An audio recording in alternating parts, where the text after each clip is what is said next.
Michael, you argue that taste is judgment, not skill, or not entirely skill. For someone that's listening to us, who's only ever heard taste being described as a vibe or an instinct, what makes it a form of judgment? And what does that distinction actually protect in an age of generative AI? Very good question. I think t taste does require some skill, but it's not reducible to a skill. It is more of a capacity for judgment. And what that means is it's not something you can learn quickly. It's something you develop over time. It's the same thing. I'll give you an example from physical taste. Uh, if you've ever gone out to eat with someone who's considered a foodie and they're other or a chef or someone, they're listing all the ingredients and something they're eating and you're just sort of like, yeah, I like it. That's about where most people are with taste. They don't, and it's not, they don't necessarily know how to make distinctions among the things that they're experiencing. They don't necessarily know how to point out. They might just, that's why it often feels like a vibe because like, I feel off in this room, let's say. I don't know why. Or I feel good in this space and I don't necessarily know why. So learning how to be able to distinguish those things is part of what it means to develop taste. And that's why I don't think it's just a skill. It's not that there are some people out there that just can quickly learn something. You can't just watch a YouTube video to figure out how to walk through the steps of developing taste. It's something that you have to cultivate as a lifestyle. And it doesn't mean that you'll be good at taste, like your taste will be good in every context. Mhm. But it does mean that it's still something that you have to intentionally develop and not just trust to chance or reduce to a skill. Hmm. So, The philosopher Hume, Michael, imagined that an ideal judge of taste is someone that's shaped by long exposure, comparison, and trained perception. So, in a world where everyone is drawing now from the same training data through the same models, who counts as an ideal judge? Um, well, well, the ideal judge I think the framing of that question is a little bit off from what Hume would have meant because the ideal judge does not exist. So it's Hmm. it's a goal for which, toward which we strive. Hmm. But I think you bring up a really good point is we don't we don't completely have the same database that we're drawing from because some people devote more time and energy to it than others. So we may have access to the same, but we may not have dedicated the time. So it's just like you have access. If we both go to the same wine shop, we both have access to the same bottles on the shelves. But if I only buy the same wine over and over again, and you try a variety, it's likely that you have a better refined palate of tasting wine than I do. So that's where some of the differences lie. And with Hume he he makes this like it's something to strive toward. The idea of strong sentiment improved by practice, and removing all prejudice is another one. We may have inadvertent opinions that are distorting our view of something that we don't even realize are there. So, to give you a very simple example, someone that says something like, "I don't like jazz." Maybe they've not even heard much of it, right? But they just have this idea that they don't like jazz. So now anything that's called jazz, they just prejudge that they won't like before giving it a chance. And even if they do listen to it, that's still sort of in the background of their mind.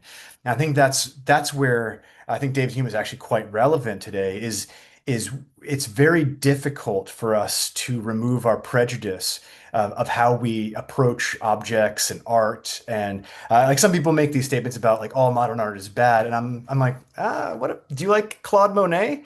Because the same people probably like Claude Monet. They mean a specific kind of modern art, but modern art isn't a genre. It's just a time period. And so anyway, I don't know if that fully answers your question, but I think that's gets us in point in the right direction. so you see where this conversation is going today. We started out with taste, ended up in philosophy, and that's just a small slice of our guest today's lived experience and business services. We're pleased to have Michael Spicher with us today. And Michael is a philosopher, an advisor, and somebody who has cultivated a practice of philosophical advisory. And as you've heard, we're talking about taste right now. And that's because it's become one of these kind of conversations in the tech circles of taste is everything, and taste is going to be the differentiator, and taste is what's going to be defensible in the future. But as Michael's saying, what does that even really mean, and how do you develop it? And it's certainly not something that you could crash course your way through in a weekend with a bunch of YouTube videos. Thank you for being here today, Michael. Thank you. Thank you both. I have to say, Rima was so excited when we discussed you coming onto the show and being a guest because of your shared background in philosophy. Slightly different ways of it showing up, but Rima, I know that you have lots of thoughts here with Michael. Absolutely. Absolutely. Michael's work really sits at the intersection of what I believe could change how people show up in the world. When we think of all the silos, the siloed, even just political ethos right now of the United States, really his work can, in my view, act as a bridge to how people engage, even with disagreement, right? Edmund Burke, and you can correct me, Michael. I'm a wannabe philosopher. Had written about disagreement over beauty as something very fundamental to being human. How does this show up in your work with leaders and when you're coaching leaders, Michael? Well, it shows up because a lot of times people don't uh, think about it. I mean, to put it bluntly, people just don't think about how aesthetics and philosophy are actually at the core of what we do.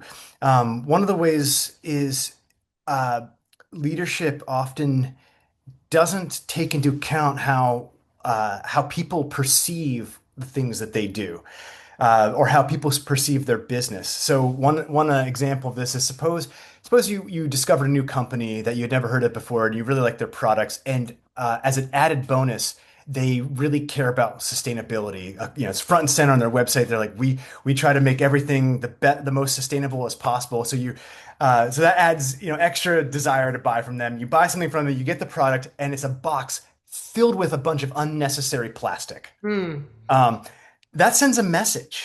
Mm-hmm. It may not, that one experience may be a one-off, and maybe it was a mistake or something, you could contact them or so on. But that's just a very simple example. The other thing is we often don't realize that aesthetics and philosophy are not just things that are, nice or whatever, neat ways of thinking or perceiving. They're fundamental to how people uh, show up at work. When we think about our lives, where do people spend the most time, not including sleeping? Mm-hmm. Mm-hmm. Work, at least Monday through Friday, usually. Right. Um, if if you want people to show up, you need to honor that they're whole people. And one of the things that people uh, intrinsically care about, even though they don't always acknowledge it or are conscious of it, is aesthetics. Um, for just give one example, within the last couple of years, there was an article in Harvard Business Review that talked about how 47% of people feel tired or depressed when they work in an office without access to natural light. Mm. That is a productivity issue. That's not just, oh, it'd be nice if the wall was blue instead of green. Yeah, there's a lot of little things like that, and that's what that creates another layer of problems. Is we think aesthetics is just about disagreeing about those details. Uh, I think that's missing the point. I'm confident that we can have very close agreement on some spaces that are clearly more aesthetically pleasing than others, even if we don't agree on the exact details. Like you can walk into places and feel oppressed by how awful they are. Um, just go into a prison and try and tell me it's beautiful. You're, You you're know? you're absolutely right. And that I think that goes to we were talking a little bit about the vibe, right? Yeah. What is the vibe that you get when you're in a particular space with a particular group of people? You might not be able to label it or name it, but you feel it. Yeah.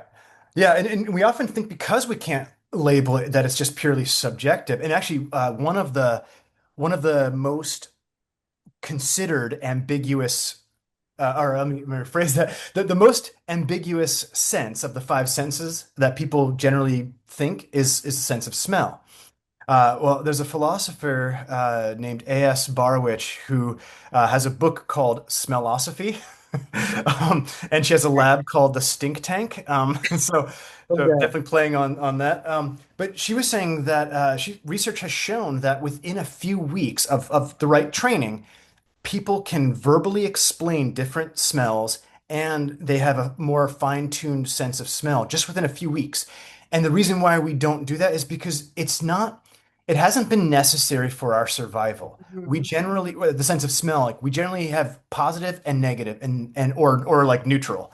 Um, we don't often think about, I don't usually smell and say, oh, there must be a venomous snake nearby. Right? I either see it or if in the case of a rattlesnake, I hear it. I don't often think like we don't. So sense of smell is not as important um, for our overall survival. So we don't take time to fine tune it except in certain contexts like perfumers or wine connoisseurs or others.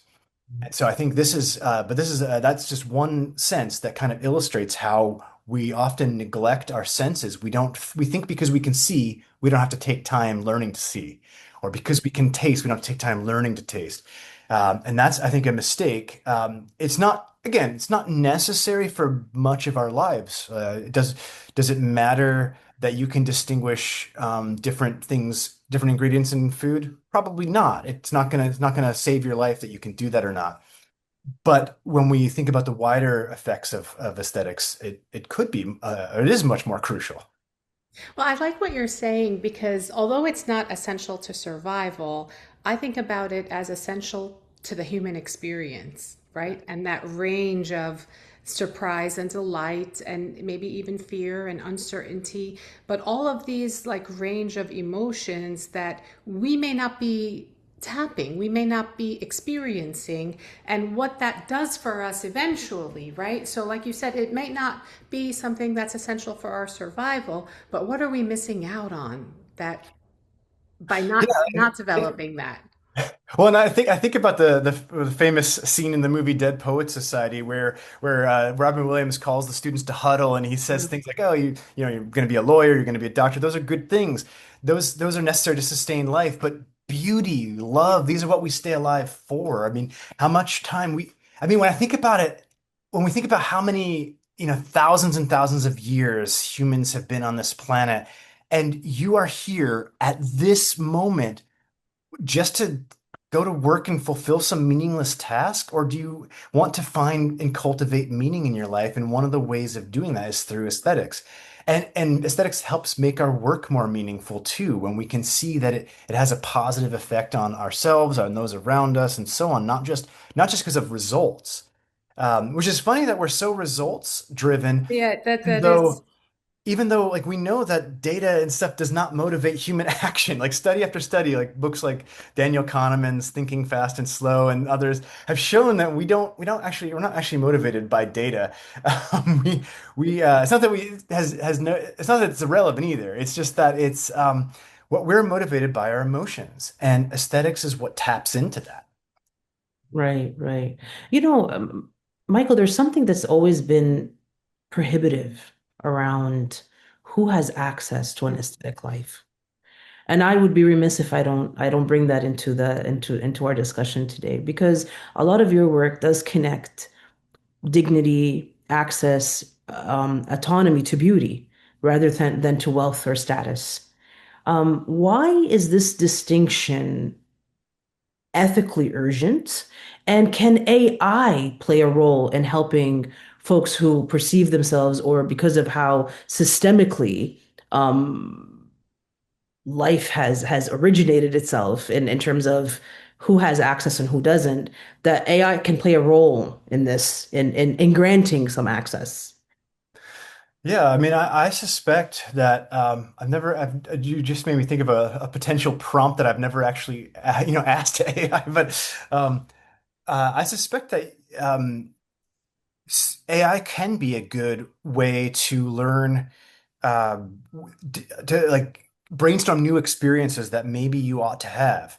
And maybe part of it is AI algorithms, not generative AI, but algorithms have often, helped put things in front of your eyes on say YouTube or other that you wouldn't necessarily have learned about otherwise because of based on past uses. Mhm. So that's a very thin way, and I don't know that that's one of the best ways, but I think AI could be used as a way to, I am just getting into art, for example, like painting, what should I look at? What's a well-balanced view of looking at it? Why should I, when we often get in debate with other people, it can get emotional sometimes too quickly. And so maybe, maybe people asking Claude or someone why are the paintings of Mark Rothko worthwhile, instead of and just letting it open your eyes a little bit, and you still don't have to like it. It's just it's just a way of like why would some, so I think that's one way it could help cultivate taste. But I do think you hit on something with it's often seen as a it's often seen as two things in my experience, something for the elite or something once everything else in your life is going well. And one of my favorite examples to show the contrary to both of those, I think, is comes from Primo Levi, who was a prisoner in Auschwitz. And he writes in his book, If This Is a Man, he says one day he and another person in his kind of group were tasked with walking across the camp to get the daily food for their group. And so they decided to take the longest, the most circuitous path possible, of course, as you would do in that situation. And as they're walking, Primo Levi begins citing passages from Dante. And Mhm. he's even more excited to learn that his friend had never read Dante. And so he gets really excited and he gets to this part and he can't remember this connecting line. And so he kind of starts back again, like thinking that, hoping that might jog his memory. He gets to the same place and he gets stuck again. And he makes this seemingly crazy claim. He says, "I would have given up my food for that day just to remember." And this is the context is important here. It's not like skipping breakfast and you can feast at lunch. Like that's it for the day. Um, and a few lines down from there, he explains why he would do this. He said, "Because for a few moments, I forgot who I was and where I was." Yeah. And if he can transcend for a Yes. few moments in one of the worst situations someone can find themselves, then how much more can we transcend in our when like a day where our job feels mundane or something? There, a lot of times it has to do with learning how to look. Um, like you can find beauty when you're trained to look for it.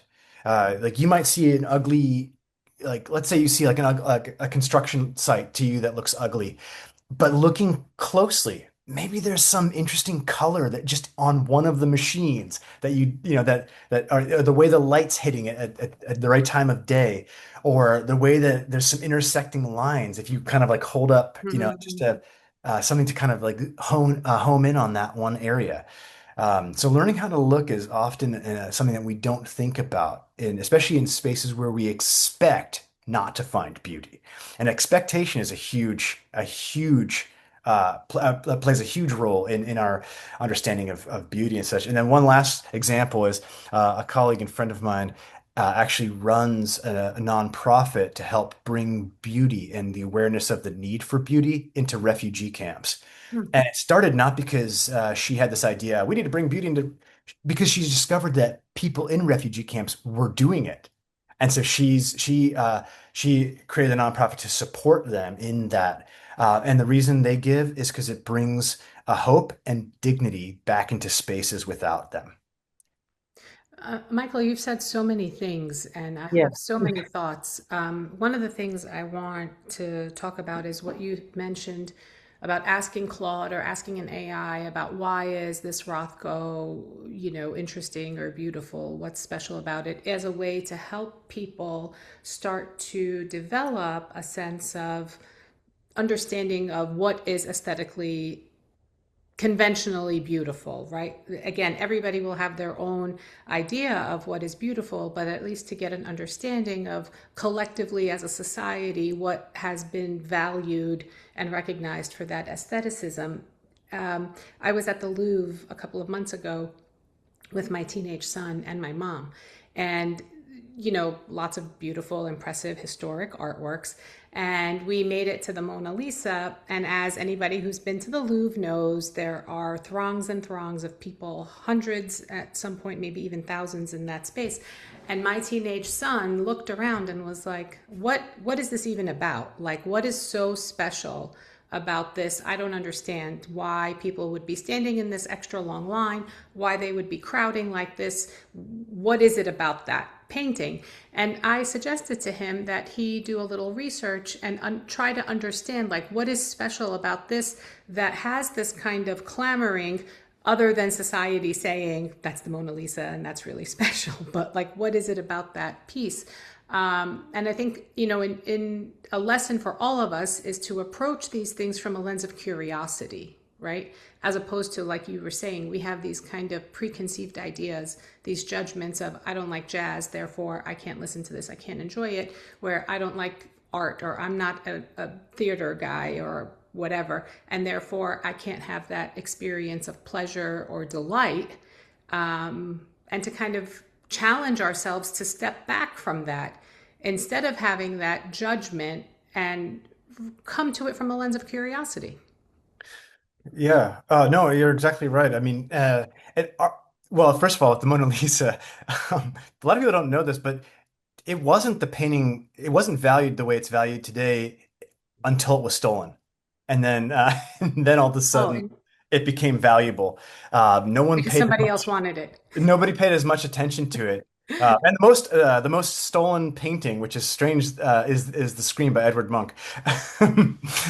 But no, I mean it is curiosity. I think plays a huge role because some people, actually I would say curiosity and familiarity Mm-hmm. play huge roles in our appreciation of especially art. Because uh, I'll give you an example from more recent art history, not super recent, but more recent. The minimalist movement that appeared after abstract expressionism and Jackson Pollock and such, they just were so fed up with, do we have to bleed emotion on canvas at all times? Can we just make stuff? And so Donald Judd made this metal box, and it's like a copper color. I think it has this cadmium red in the bottom. It has this sort of glowing. I've never seen it in person, which is one of the things I'd like to do. I think it's at the Tate Museum, if I'm not mistaken. I've Um, seen pictures of it. I yeah, really like his work. he's just like, it's a box. That's it. Yeah. But if you know, like, so you might think, well, if you just hear that, you might think, well, that's lazy. But if you realize, like, he's responding to the fact that everything before him or Mm. directly before him was just overly emotional and reactive. So he's reacting against that. You still may not like it, and that's okay. But just understanding why he did that, why he felt the need to do that, does make sense. And again, it's not like you're gonna like everything. But the other prong here is familiarity. And another example from my own life is years ago, back when we still had CDs, a guy I knew had returned from India and said, "Oh, you got to check out this CD of this hand drummer named Zakir Hussain." Hmm. So I listened to it, and it's like it was the most. I was so unfamiliar with this. It was jarring. Um, and what we've now kind of understood in empirical studies of how the brain works and processes things is the real reason for my initial reaction. Again, doesn't have to do with whether I like it or not. That comes later. My initial reaction was I was not familiar with it, so it seemed very different. The It's the novelty, it's the novelty of it, the yeah. newness. It's the same reason why someone that listens to only classical music might think of punk music as just noise. They're not, their brain doesn't know how to process it. They still may not like it. You know, they still may find fault with it for whatever reason, but it's a lack of familiarity that we often confuse with dislike at first. And then like once we push through, if we find reason to think that this is something worth looking at, or someone gives us like someone it's like a close friend maybe that you trust their taste says, "Oh, you should give this a second chance," and you do, and you're like, "Ah, I kind of do like it now." The first time I read *The Stranger* by Camus, I didn't. I was Hmm. like, I was like, I couldn't get it, And I read it again a few years ago, and I really liked it. So, it's just so there are things that we have to that are widely regarded as good doesn't mean we have to like them, but it does suggest these things are at least worth Hmm. considering or giving a second chance. And it's a good basis, for making decisions because we can't, like, especially with books, you can't read every book. It's not possible anymore. Maybe 2,000 years ago it's possible to read all the books, but we've written so many, we can publish them so quickly, and So Michael, if a listener wants to actually cultivate discernment, what practices would you point them toward? What does a daily aesthetic life look like? Um, well, a colleague and I are actually working on that right now, um, but we haven't finished. But one of the things uh, that we often talk about is the first step is just being aware that it's not being cultivated, that it's not something that you just have or don't have. Hmm. Uh, the other thing I would say is picking a context. Like you can't have good taste in music, art, like painting, movies, architecture, everything. Um, you can have there are certain principles I think that kind of transcend like general principles of art like balance and composition kind of have a wide range of appeal in all those things. So you could have an idea of that. So learning those sort of macro level ideas like balance, radiance, integrity, and those kinds of things, and then learning something specific to a particular genre. So that's sort of an ambiguous way of answering your question. Now to get some of the nuts and bolts, I would say pick something. Maybe start with something that you actually aren't familiar with. Hmm. Like so you have like some modest like let's say at least modest familiarity with one context. Pick something that you don't know anything about and just start looking at it and see how they approach these questions. Um, but experience is a huge one. Learning to cultivate a sense of paying attention to your surroundings. We are often in spaces like this Yes. or with like this. Yes. And so and there's I do it too. So this is not something that like I like like riding the subway with listening to music. Um, but there are times for that, and there are times to make sure you're not being distracted and really pausing for a second and looking at your surroundings. I like the book The Art of Noticing, Yes. where he points out things like pick some random thing, like look at the mailboxes on your street, look at the doors, look at count the different paint colors. We Mhm. are living in an increasingly gray world. I don't know if you've seen these going Oh around, my God. Can I like tell you, parking lot Mike? photos. One of the things that drives me crazy, I love color, as you can tell. It's all around. It's everywhere in my house. I have a peony pink dining room. I have a navy blue bedroom. I love color and art and all of the things. And one of the things that is so sad to me is when I go places or I visit and it's just beige or gray or like, something that looks like the paint strip of one color family across the entirety of the house. And it feels like anybody could live there. Anybody could live there. It's not any particular body's house, right? It's like appealing to the least common, no point of view, no Yeah. position on what you think is interesting and worthwhile to hang on your wall, to put in as your furniture. And this idea of kind of like the packaged set of here's your furniture and your artwork that goes with it. And it's just kind of set. Like, I hate that. I wonder if it has to do with people always thinking ahead of resale value. Like I think back in the day, people thought this is my house and this is where Oh, I'm for going their to house, live. you mean? Like, Yeah, like because like they tell you to paint all the walls white when you're selling a house. Which a color consultant, oh, colleague of mine said, white is a non-decision. Like basically, you didn't make a decision by saying you want it to be white. even for ceilings. I understand that. And the reason I have white in this room is because you can't see it, but I have art all around Yeah, there are in definitely in exceptions to that. vibrant colors like this. But God, that is like one of the things that really pains me. Live with color, friends. Bring it into your life. Don't be afraid and don't think about the resale. You can deal with that when it's time to move. Yeah, I've seen it even in like McDonald's and things like that, like where it used to be full of color, it Yeah. became this very corporate looking thing because it's now for McDonald's is now for adults than for kids, Right. which is a strange thing. Like it used to be Yeah. much more kid friendly, and then they removed all of that, and now it's Mhm. it's a place because they're trying to compete with other fast food, but also Starbucks, Right. and so it's a strange, yeah, it's a strange. Mm, mm. Talking about differentiating oneself and not fitting the into a box, Medek often talks about being a squiggle in a Yeah. school world. So where does the squiggle, the thing that refuses to be flattened into a standard output, fit in how you think about taste? Whew, wow, that's a good question.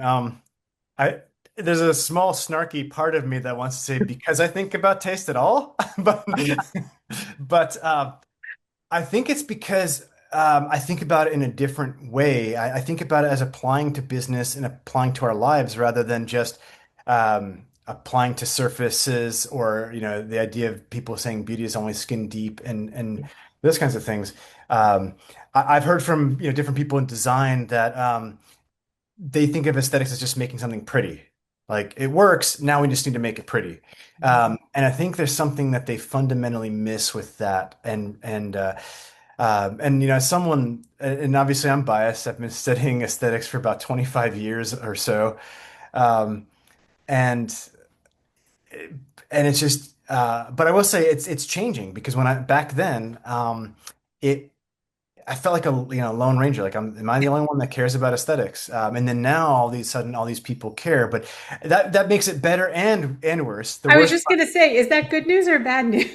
worst part is you have a lot of beauty evangelists that have Mhm. tapped into a lot of the science of beauty, but they don't Mhm. actually understand how science works, and that's a really bad thing because I'm glad that they're supporting the science and helping to like point to it, but when they start trying to interpret it without any knowledge of how science works, they do it a disservice, Mhm. major disservice, because then the people that might be the skeptics will essentially be proven right. Like, oh, see, it's not really as strong. There's not as much evidence as you said, or there's not, things like that. I think that's where it gets into some trouble. That's a whole other topic, though. But I will say overall, I think it's a good thing that people are paying more attention to it. I think we overinflate what science is telling us about it, Mhm. and I think we often think that it's new. And I like to point out that science has only been actively studying this really, really actively for about 30 or so years, whereas philosophers have been talking about it for several thousand. So, which is also as it also shows that beauty and aesthetics are not fads. No. There's That something is that has something, shown and up all the that time. is something that I think about often, Michael, when I go to a museum or a place, an archaeological site, and you see the kind of craft, or you see the leftover items, or the really early societies that we have leftover artifacts from that made jewelry, right?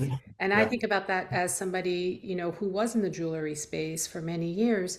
And what does that tell us about that human experience and how difficult their conditions of basic survival were at that time as compared to now? But yet they created objects of beauty. They cared about the aesthetic. They cared about ornamentation. And I think that, like you said, it's not a fad. It is part of the human condition to want to be around beautiful things, to want beauty in your life and help you live a richer experience. Yeah. No, and I think that's why we need it. I think that's why it's so important for businesses. Because you want your people at their best. I think about this in healthcare environments too. Like I want anyone that's going to perform any kind of surgery or even just give their assessment to, so that so they have a higher chance of not, misdiagnosing me. I want them to be relaxed, not full of stress. I want them to Mhm. have the best chance of having the best results for me. Even if they're doing something that I would think in the medical field is considered simple, like drawing blood for blood tests. I want all of that to all those people to be relaxed and have the best. And if you go into a lot of hospitals, they're not very like the entranceway might be the exception, but they're like because it's photographable, and it's photographable in a way that doesn't uh, Mm, like raise any privacy issues. mm, You're obviously not going to photograph people getting, surgery without their consent or something. But anyway, but they're not pleasant places. A doctor I saw within the last couple of years said that she hadn't seen sunlight that day.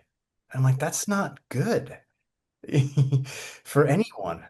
And especially you would think like people that have the quote unquote important jobs, uh, that where you want them to be calm and concerned. So anyway, in offices, it plays out in the same way. I mean, people need to feel uh, that their well-being is taken care of, and then I mean, they do better jobs. I mean, right They do now, better work, yeah. the They feel Gallup better, feel report for better. the last 2 years has talked about the lack of engagement at work. It was either 21 or 23% of people worldwide feel engaged with their job. That's terrible. One of the easiest ways to do that is to connect people emotionally to their job. I'm not talking about manipulating. mm. That's the bad Yeah, side of aesthetics is you yeah, use aesthetics to manipulate people. I'm not yeah. talking about that. I'm talking about giving people a space that they can really. I mean, one of the questions I'm I'm currently writing a book called "Is Your Business Beautiful?" Hoping to finish it this summer. One of the things I'm asking in this book is just one of the ways I think about the space, just about the space. There's other things too, but is look around your office. Is there a space that you never like that's supposed to be a place where people go and sit and no one ever sits there? Hmm. Ask Hmm. yourself why. It's not because people never want to sit. Hmm. Is there I was I had a years ago, there's a break room that nobody used because Hmm. it was ugly. It was horrible. It was like in the back with no windows. And Neon halo lighting, yeah. probably. Hmm. Why do people not want to return to the office? Obviously, one of the biggest things is commuting, of course. But think about the ugly fluorescent lights Yeah, the that are in lights. offices, like you just said. Like no one wants to sit in those awful lights.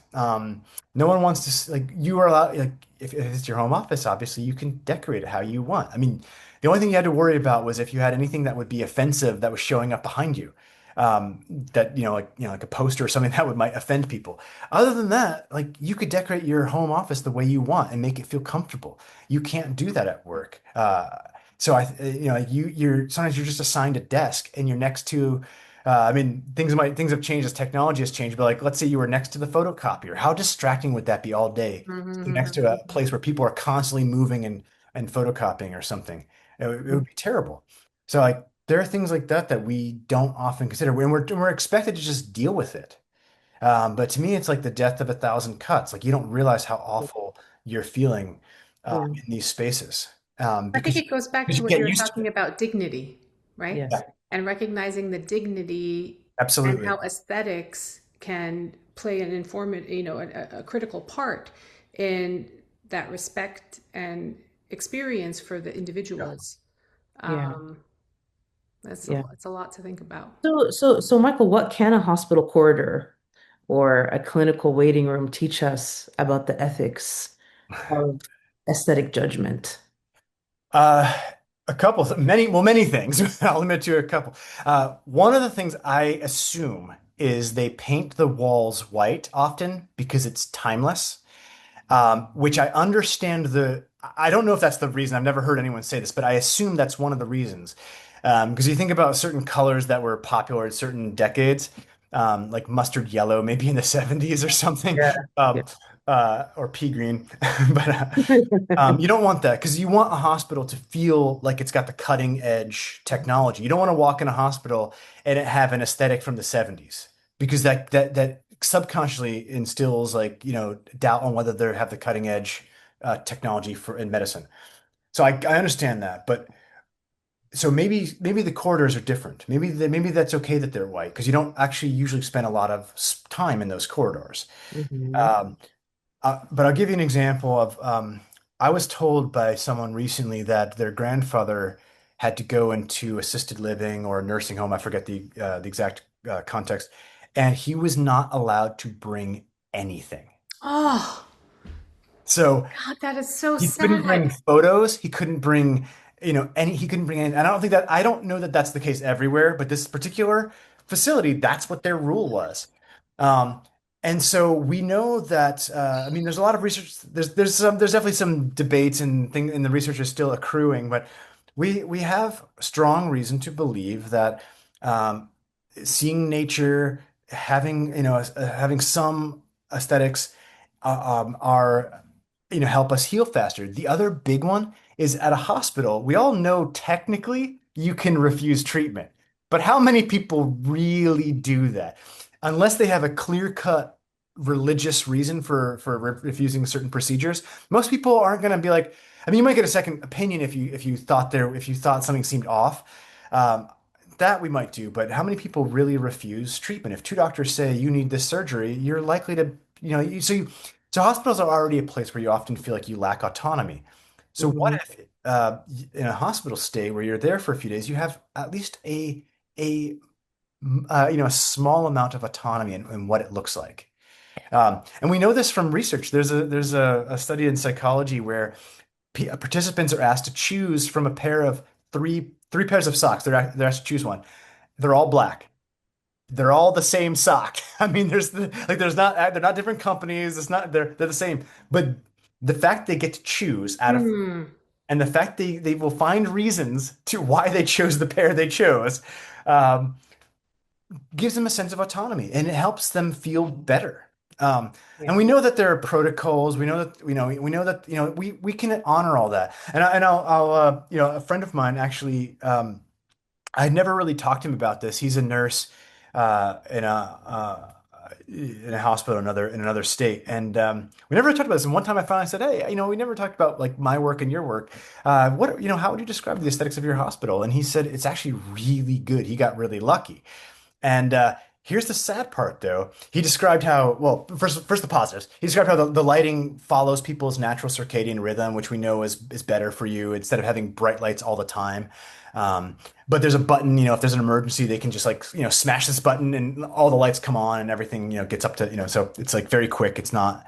Um, and visiting nurses refer to this hospital. Oh, and there's also space for the staff, nurses, doctors, and so on to like go and like decompress if they need to, especially if they had a hard case, if someone died or those kinds of things happen in hospitals. So occasionally you need to decompress for a moment, and they have a space for that. That actually is like a good like meditative space and so on. And visiting nurses refer to his hospital as the bougie hospital instead of this is normal and all the others are subpar. You Hmm. know, and that's sad that that's how we view it, that's been so internalized as a culture, and we see this in other cultures, Japan being one where they kind of have aesthetic features everywhere. I mean, people have described it. I've not been there in person yet, but people describe it as the most kind of aesthetic place on the planet. And it's no surprise that they have an area of Japan that is widely known for having the most people live over the age of 100 in the world. Hmm. Um, and so I don't think that's just aesthetics. And I think that's a key thing to keep in mind. I mean, aesthetics I think are always part of a solution, but they're never the only part of the solution. Hmm.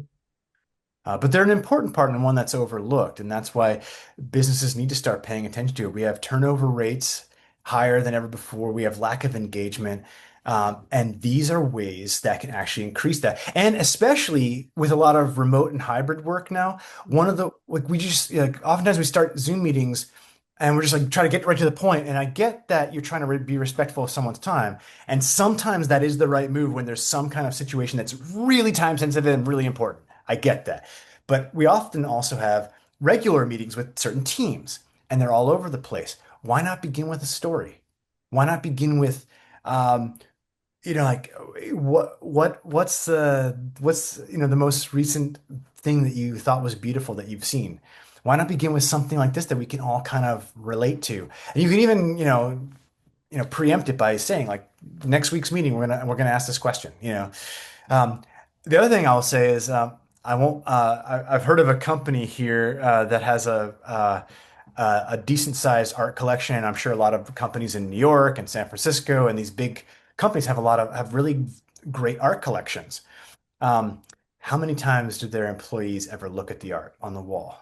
I mean, this is not a poster like a motivational poster that like, oh, okay, that's cute, little kitten, or something. These are like works of art worth thousands and thousands of dollars sometimes, and nobody looks at them because it's not the right context to look at art. Why not use the art in your office as a starting point for a meeting when you have time?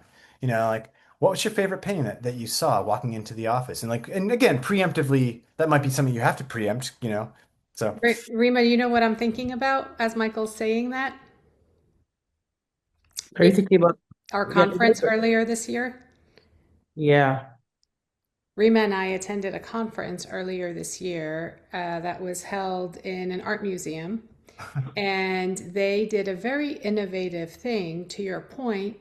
During the like morning break and afternoon break, they invited everybody to walk through the museum and experience the art mm, and sit or stand with one piece and just be with it. And I mm, thought that was really special and a beautiful idea to create the space, first of all, create the normalization of experience the art. Because even like I said, I was at the Louvre a couple of months ago with my son. I regularly go into museums in the city, and it feels like it's a checkbox, right? People are racing through like, oh, I saw the water lilies, I saw the Mona Lisa, yeah. I saw the Rothko, on to the next, Van as Gogh's opposed Starry to, Night at yeah, at MoMA. right, right. There's a special exhibit, one music, one piece. I'm there to see it. I checked it off the list. But what happens if you actually sit or stand with a piece and just allow yourself to react to it? Like you said, notice the color, notice the shading, notice what's not there, etc., and not go after, the very famous sort of illustrious pieces, but Yeah, the yeah, other things that are there. And I think, one of the things that Rima and I always, come back to is the pace of change that's happening, the uncertainty that's happening in the world around us because of a lot of the advancements with AI, and people, in many cases, especially now, feeling like that question of agency, that you talked about. yeah, yeah, Where is that? And recognizing that there is still something you can do with your time and your mind.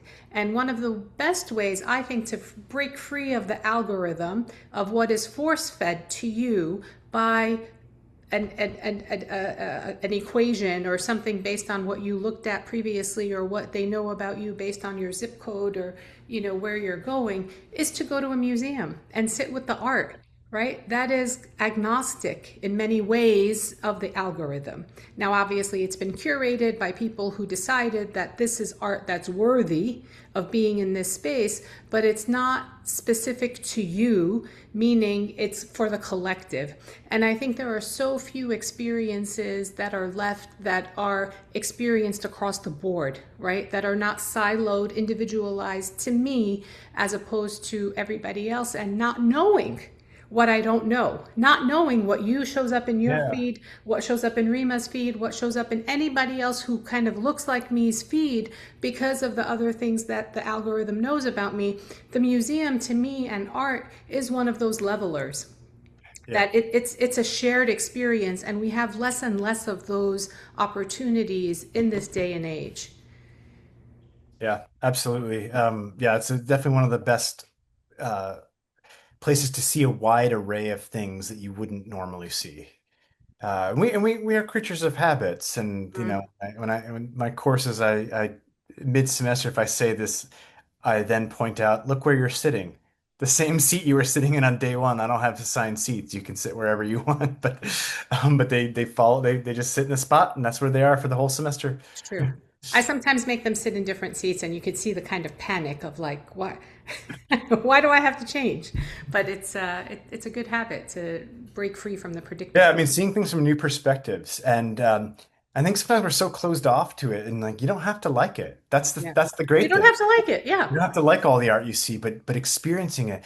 Because what the thing we know is like our brain, I mean, this is the great part about neuroscience getting involved in aesthetics is what we know is the brain collects uh compiles a database of the different things we experience. And they specifically, well, I think that I'm pretty sure the number one thing studied is the human face on how so we know that people universally have similar uh, features in what they consider to be a beautiful face. Um, and what we do is we collect databases of faces. So, but think about the difference. If, internet aside, because obviously you can see more faces online, internet aside, if you grew up in a very small homogeneous town, no fault of yours. That's just where you happen to be born. That's fine. Um, and you are very limited in the number of faces you see versus walking down a huge city like New York, and your mind is collecting faces and you don't realize it. So that all filters into your personal definition of facial beauty. Hmm. Um, Whereas someone from a small town, they have a much more limited database, and so it's very important for us to widen that database. I like to talk about instead of good taste, expanded taste. The opposite of that, seems like it would be narrow, which I'm not happy with that word, so I need to come up with a better word. But I do like to talk about expanding our taste more so than developing good taste because I think it's more important that we have a wider sense and again, we can't necessarily do this for every context, but the wider our experiences, the more we can kind of really pull from that. I sometimes wonder if uh, I sometimes ask different people like if there's such thing as better and worse taste or better and worse objects like paintings. Think about that. Is it your personal, do you owe it to yourself to learn about those instead of staying where you are? I think sometimes I think it's a weird question because we don't want to say that we want to we like it's a one to wrestle with. I don't think there's a good answer to it, but I think that's at least worth considering. Like our if we could be if we're have whatever we think it's not something we can quantify, but whatever we think our level of aesthetic taste is right now, if it could be better, do we owe it to ourselves? And I think there's a way of saying yes without being so rigid. I don't know exactly what that is, but it's something it's something that's the kind of puzzle I like to think Hmm. because and this is why I think philosophy is so valuable right now is philosophers are very comfortable with uncertainty, unlike some other fields that need everything to be exact. And I'm appearing in a book that's coming out this June, I think. I have a chapter. It's basically philosophers who do consulting work and all around the world, and it's published by Springer Nature. The book is, and so so there are a lot of philosophers who are engaged in helping businesses think and through and how to think. And most of the philosophers I know that do this work aren't going in and saying, "Here, I'm going to solve your problem." There are some consultants that do that, and that's the consultant you need for that problem. But when you want to sort of reorient yourself, and am I really when you want to think about something differently, like, am I really doing the best I can do? Or we have this problem, it doesn't seem like there's a clear-cut answer. That's when you might bring in a philosopher to kind of help you think through and look at things and ask the right questions or better questions that help you kind of uncover the answer and you know, drawing from proven wisdom over the last 1,000 years rather than the latest fad. Right, There's right. something to that work that's Yeah. important. And I think it's getting businesses to also shift and understand and this and that a lot of times businesses they're trying to solve for they think their problem is technical. Yeah, And that's where they bring the consultants. That's where hire more, fire more, more tech stacks. But the problem is adaptive. It's an yeah, adaptive issue. It's not a technical issue. Hmm. And I think where philosopher consultants come in is helping give you the snapshot of what to see. What do you need to see actually, right? The patterns in the system that Yeah. keep creating those same problems that you think technical solutions are going to solve it for you. And you see that replicated again and again and again, and money wasted again and again and again. It's a source Yeah. of frustration for me. So you've hit on a little bit of a, a bit of a Yeah, no, I mean, and that's talking about AI. I mean, a lot of people want to know how to use AI ethically, but they don't even know how to think about ethics. They don't right. even know like the basic Yeah. moves that one make. A lot of people assume something that's closer to cost benefit analysis, like utilitarianism, Hmm. without considering that there might be other things involved. So there's a philosopher named Reed Blackman who that's his mission is to help companies develop AI ethics strategies. And his he just had a book come out called The Ethical Nightmare Challenge, and his first book called Ethical Machines. So there are philosophers doing this exact work with companies, thinking through like not, and I think it's important to make a distinction between telling you what to think versus how to think. How to Uh, think, right? like, a lot of people don't know how to approach thinking about these nuanced issues. We don't like a lot of nuance. I mean, you see this show up in our political debates. We don't like a lot of nuance. But the world is The full of world is nuanced, right? I think it's a hard, for me, I think it would be an awful existence without nuance. If everything was just cut and dry, easy, one kind of only option ever in a scenario, I think I would crumble under that kind of thing. It just feels so oppressive and limited. Yeah.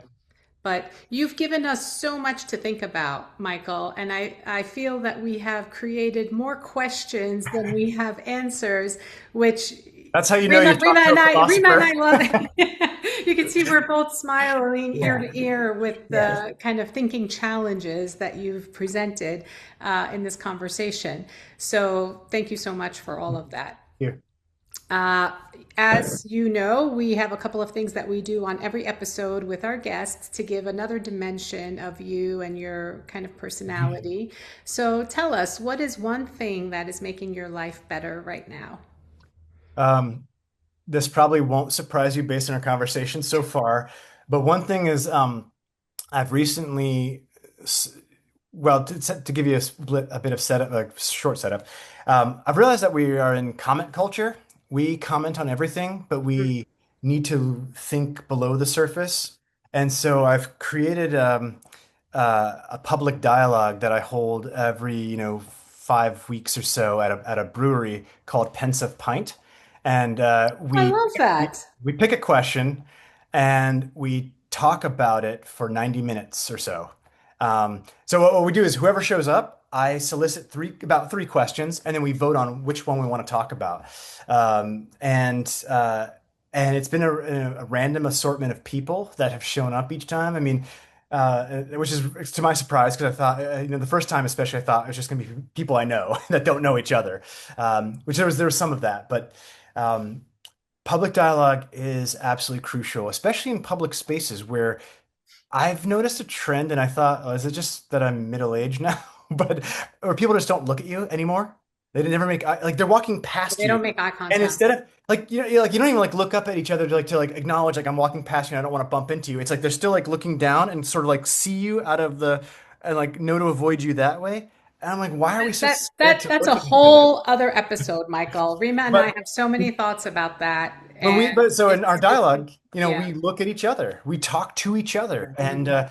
and the last one we had, there was like definitely some strong opinions and some disagreements, but we didn't yell at each other. We didn't, we I, maintained I civility. don't understand where this idea came into be that you have to agree and Yeah, like everything that everybody says and everybody's doing. Otherwise, you cannot coexist peacefully and yeah. harmoniously. Rima and I joke that I don't want those people around us. I want the people who can push back with substance and challenge the way we're thinking and help us see points of view that we may not be aware of. But Mhm. anyway, like I said, I that's a whole disagree. nother No, episode. just kidding. And I think, Medek, this is a longer conversation about Yeah. how do we, especially for, I mean, for folks who are like, for what I'm thinking about the younger generation now, if we can catch them at an age where we can we'd be able to help Yeah. cultivate them being comfortable with ambiguity, Yeah, comfortable with being they in a state of unfortunately don't have it ambivalence, modeled in front of them right? in healthy ways. That's part of it. That's This part is of it. part of it. They don't Yeah. have the So, modeling to learn from. And, in many cases, they don't have the proximity also to those kinds of high yeah. stakes disagreements that remain Hmm. cordial and continue a wonderful relationship with that person. Hmm. Okay, like that's another episode. So I Right. think there's a lot to So, unpack with that one. Michael, my second question to you is, what is your absolute favorite snack of all times? All of them? Pick one for the time being. Like, what's your go-to right now? Well, now that the weather is finally warmed up, ice cream by far. Ooh, nice. That's a great one. Yummy. Particular Yummy. flavor, or are you across the icebox Uh, kind of guy? yeah, New England is known for ice cream, which I always forget. Before I moved here, I kind of forgot that. There's a company that makes this one called Mocha Chip that's really good, uh, Hmm. and it's because it's so creamy. Um, but I definitely don't like the ones that have a lot of artificial flavors, and they just don't taste as good. It's Oh not. yeah, yeah. I'm not necessarily opposed to, and some there are a few exceptions there, but yeah, that's probably it. Okay. And then the final question, what's in your bag? Fetish with us. Rummage and tell us what's in your bag. Which bag? Oh, I love I love that. that. Always a book, always a book. Hmm. And I'm always reading more than one at a time, which I never know if that's the best strategy for comprehending it. But um, yeah, what am I reading right now? Uh, well, I'm slogging my way through one of the notoriously long philosophy books, Being in Nothingness by Jean-Paul Sartre. It's about 900 pages. But I'm also reading a book, since I do philosophical counseling, I'm reading a book that just came out called The Arts and Philosophical Practice, which I'm really excited about. I haven't actually started it yet, so Okay. that's a next week's starting, and so that's probably how to use art to help people, and in different aspects of their lives. So, but using through the lens of philosophy. Thank you for sharing that. If people wanted to learn more about you or connect with you, where can they find you? Aestheticsresearch.com or Michael R. Spiker.com. Those are my two websites, and I have a Substack that is weekly. Other than today, I had too much going on this week to write one. Okay. We'll link those Every in the show Thursday. notes. Okay. We'll link those in the show notes. And again, thank you so much for being here and sharing with us about your work and your worldview and what our audience can do to improve their aesthetic experiences. Yes. Thank you. Thank you. Thank you, Michael. This conversation has nourished my soul. Thank you. Thank you.